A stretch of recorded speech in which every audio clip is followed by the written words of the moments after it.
Halo, berjumpa lagi dengan saya. Nah, di episode kedua ini kita akan membahas tentang kesetaraan pendidikan. Sebenarnya apa yang dimaksud dengan kesetaraan pendidikan? Karena selama ini kita sudah mendengar bagaimana tokoh-tokoh pendidikan, tokoh-tokoh elit pendidikan itu mengemukakan tentang kesetaraan pendidikan. Jadi, apa yang dilakukan oleh pemerintah itu tujuannya adalah untuk menyetarakan pendidikan di Indonesia terutama. Nah, tapi sebelum jauh ke situ kita akan membahas dulu apa kesetaraan dan juga apa makna dari pendidikan itu sendiri gitu kan.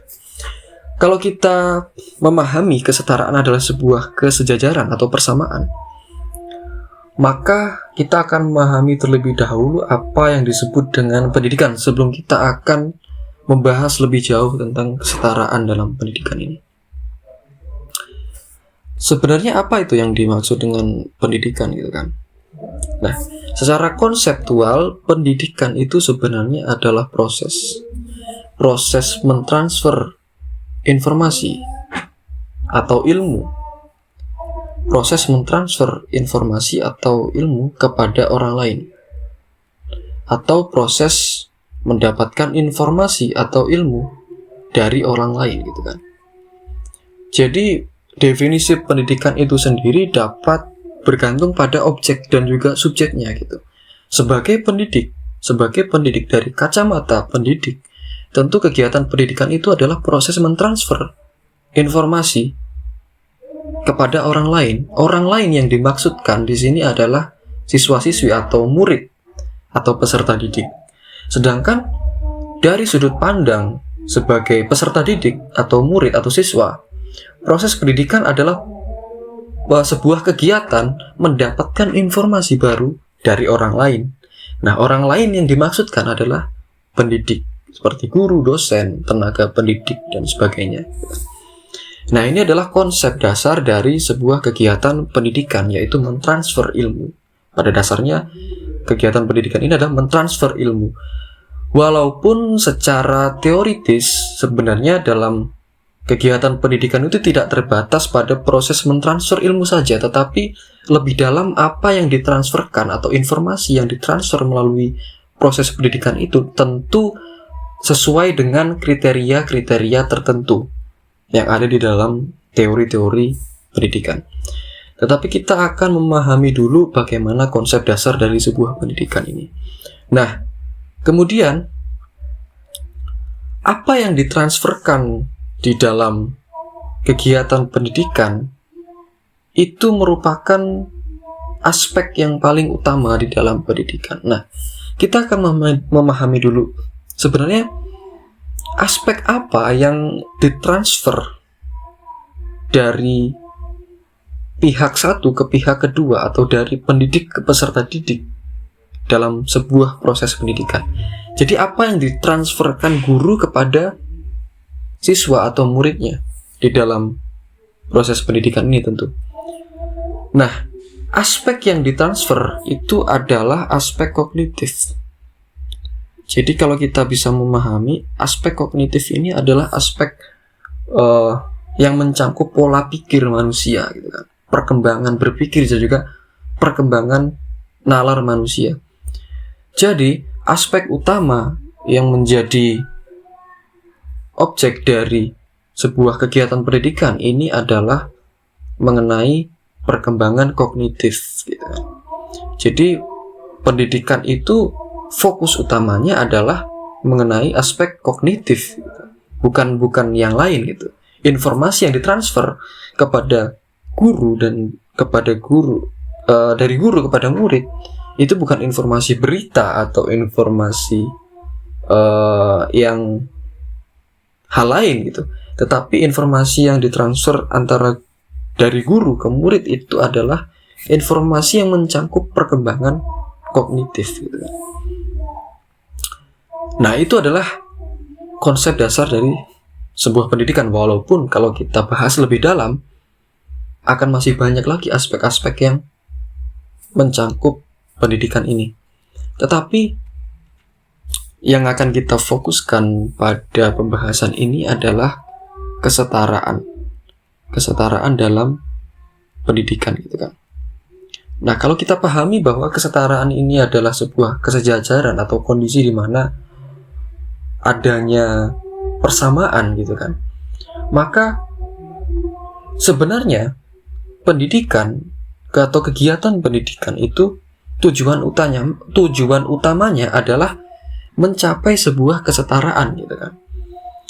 Karena dalam proses pendidikan tentu diharapkan semua peserta didik sebagai objek pendidikan ini memiliki kesetaraan atau persamaan dalam hal perkembangan kognitifnya. Tetapi yang kita lupa, terkadang kesetaraan ini juga tidak berarti mutlak atau absolut.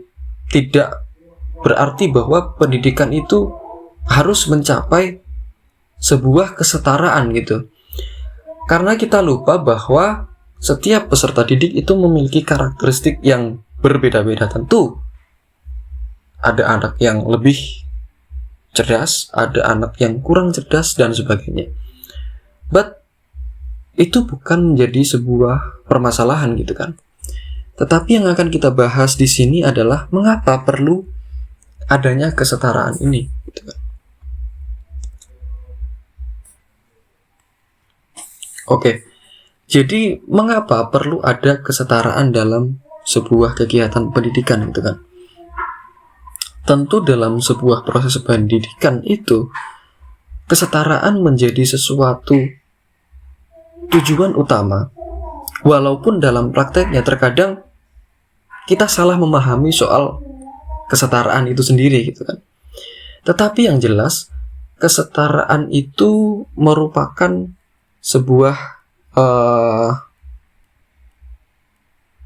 aspek yang paling diperhatikan di dalam dunia pendidikan gitu kan. Dimana tujuannya misalnya dalam sebuah kelas nih ada pelajaran matematika gitu misalnya. Pasti setiap guru memiliki harapan untuk bagaimana caranya biar satu kelas ini semuanya bisa paham matematika. Nah, itulah yang dimaksud dengan konsep kesetaraan gitu kan. Dimana bagaimana kita mengajar itu outputnya nanti adalah sebuah kesetaraan pemahaman matematika misalnya dalam sebuah kelas matematika.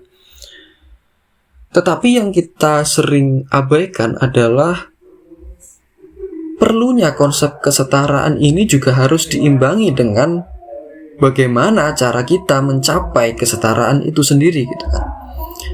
Nah, kita harus memahami dulu sebenarnya konsep kesetaraan di dalam pendidikan itu apa? Apakah konsep kesetaraan dalam pendidikan itu semua peserta didik harus memiliki pemahaman yang sama? Atau semua peserta didik harus memiliki tingkat kecerdasan yang sama? Atau semua peserta didik itu harus pintar semua? Apakah itu yang menjadi tujuan utama di dalam pendidikan? Apakah itu kesetaraan yang dimaksudkan di dalam sebuah kegiatan pendidikan? Nah, tentu itu menjadi sebuah pertanyaan besar. Atau justru ada konsep kesetaraan lain di dalam dunia pendidikan itu sendiri, gitu kan? Nah, kita akan membahas lebih dalam. Tentu kesetaraan ini dalam proses pendidikan berbeda dengan konsep kesetaraan pada bidang-bidang yang lain, gitu kan? Nah, di sini saya akan mengambil contoh bagaimana perbedaan konsep kesetaraan di dalam dunia pendidikan dengan di dunia lain. Misalnya, di dalam sebuah masyarakat ada masyarakat yang secara ekonomi dia berada di atas dan juga ada masyarakat yang secara ekonomi berada di bawah, gitu kan?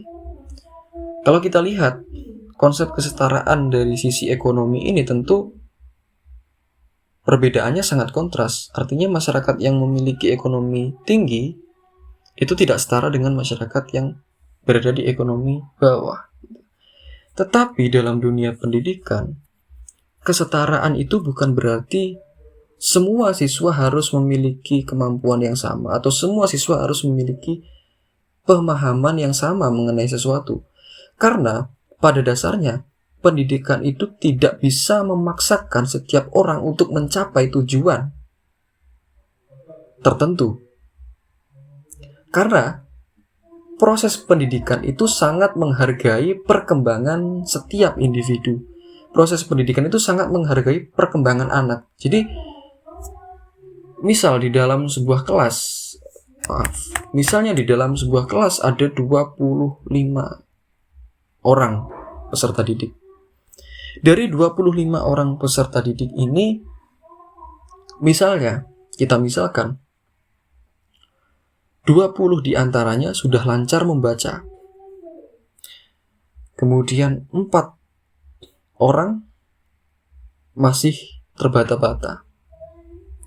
Dan 1 orang masih belum bisa membaca, bahkan mungkin masih belum bisa menghafalkan huruf-huruf gitu kan. Nah, apakah kondisi ini setara gitu kan?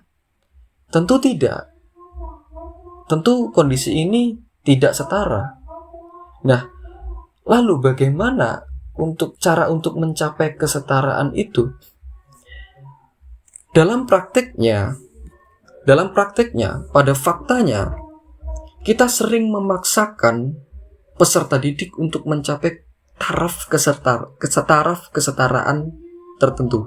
Misalnya, dalam sebuah kelas ada 25 orang, 20 sudah bisa membaca lancar, 4 orang masih terbata-bata, dan 1 orang masih belum lancar membaca. Banyak kondisi, banyak kasus atau peristiwa di dunia pendidikan itu antara 25 siswa yang berbeda-beda kondisi perkembangan kognitifnya ini dipaksakan untuk bisa setara. Contoh, materi yang diberikan juga sama. Yang pertama itu. Kemudian yang kedua, ke-25 siswa ini dipaksa untuk berada di kelas yang sama. Misalnya mereka pada awalnya berada di kelas 2 SD. Tetapi mereka juga kemudian dinaikkan ke kelas 3 SD. Padahal kalau kita lihat masih ada 5 orang yang membutuhkan penekanan lebih dibandingkan teman-teman yang lain gitu kan. Artinya dengan menaikkan kelas mereka itu bukan berarti kita mencapai sebuah kesetaraan. Itu justru sebuah keputusan yang sangat fatal. Karena apa? Karena kita tidak bisa memaksakan setiap anak untuk mencapai perkembangan tertentu sesuai kurikulum atau sesuai ketentuan-ketentuan dalam proses pendidikan. Karena pada dasarnya kurikulum atau aturan-aturan pendidikan itu harus menyesuaikan dengan perkembangan peserta didik itu sendiri. Jadi kondisinya bukan terbalik, bukan justru peserta didik yang harus menyesuaikan kurikulumnya, tetapi kurikulum yang harus menyesuaikan dengan bagaimana kondisi peserta didik ini dan bagaimana kurikulum ini bisa memperbaiki peserta didik agar perkembangannya dapat disetarakan dengan teman-temannya, bukan menyetarakan tingkatan kelasnya gitu kan. Nah, kemudian kasus yang sering terjadi ini tentu menjadi ironi tentu. Karena jika hal ini terus dibiarkan, maka di tingkatan-tingkatan selanjutnya pun tidak akan terjadi perkembangan atau perubahan gitu. Karena 5 orang, 4 orang yang masih terbata-bata dan 1 orang yang masih belum bisa membaca ini tidak sama dengan 20 orang yang sudah bisa membaca. Ketika mereka diberikan suatu materi, 20 orang yang sudah bisa membaca ini sudah bisa memahami makna dari materi itu. Lalu 4 orang ini mungkin masih sekedar memahami konteks per kalimatnya, walaupun belum bisa memahami materi secara penuh. Lalu bagaimana dengan 1 orang yang masih belum bisa membaca ini gitu kan? Tentu dia tidak akan bisa memahami materi-materi yang diberikan. Kalau ini dibiarkan, kalau mereka terus dibiarkan bersama dalam sebuah kelas dan terus dibiarkan untuk naik kelas, demikian, maka yang terjadi 5 orang ini tidak akan bisa mencapai kesetaraan dengan teman-temannya gitu. Jadi sebenarnya keputusan untuk menurunkan tingkatan kelas atau keputusan untuk meninggalkan kelima anak ini untuk tetap di kelas yang awal itu bukan sebuah keputusan yang salah sebenarnya. Kalau kita lihat misalnya 25 orang tadi, 20 sudah lancar membaca, 4 orang masih terbata-bata, dan 1 orang masih belum bisa membaca sama sekali. Jika mereka dibiarkan terus berada dalam satu kelas dan dipaksa untuk naik kelas tanpa memperhatikan perkembangan 5 orang yang masih memerlukan perhatian khusus ini, tentu sampai kelas 6 pun mereka tidak akan mencapai kesetaraan dengan teman-temannya gitu kan. Justru apabila mereka berlima ini tetap dibiarkan tinggal di kelas 2 misalnya, mereka berada di kelas 2 dan teman-temannya yang 20 ini yang sudah mampu itu dinaikkan ke kelas 3. Justru ini bukan berarti pendidikannya tidak setara, bukan. Justru ini adalah sebuah kebijakan yang tepat. Karena 5 orang anak yang tinggal di kelas 2 itu nanti akan bisa mencapai kesetaraan dengan anak-anak yang teman-temannya yang sudah berada di kelas 3. Walaupun secara tingkatan kelas mereka tidak sama. Tetapi pendidikan itu bukan soal seberapa tinggi tingkatan kelasnya. Pendidikan itu soal seberapa besar perkembangan yang sudah kita lalui dalam proses pendidikan ini gitu. Jadi pendidikan itu tidak dapat dipaksakan. Kita tidak bisa memaksa kesetaraan antara siswa yang satu dengan siswa yang lainnya. Kita tidak bisa memaksa si A untuk bisa seperti si B untuk bisa seperti si C. Tidak bisa. Kita hanya mampu untuk memaksimalkan perkembangan yang ada di dalam setiap individu. Itulah konsep pendidikan yang sebenarnya harus dipahami oleh semua orang gitu kan. Karena praktek yang selama ini terjadi, banyak siswa-siswa yang terlalu dipaksakan gitu. Mereka belum siap untuk menerima materi itu, mereka belum siap untuk memahami informasi itu, tetapi mereka dipaksa untuk bisa memahami ini dengan dalih agar mereka setara. Padahal dengan perlakuan yang seperti itu justru kita tidak akan pernah mencapai kesetaraan dalam dunia pendidikan. Karena kesetaraan dalam dunia pendidikan itu bukan soal tingkatan kelas. Bukan soal siapa yang lebih cepat atau siapa yang lebih pintar. Tetapi kesetaraan dalam proses pendidikan itu adalah tentang seberapa banyak atau seberapa besar kita mampu melakukan perkembangan kognitif bagi siswa. Itulah pesan saya tentang kesetaraan dalam pendidikan. Tentu ini bukan pendapat yang mutlak, Anda pun bisa memiliki pendapat-pendapat yang lain. Terima kasih, sampai jumpa.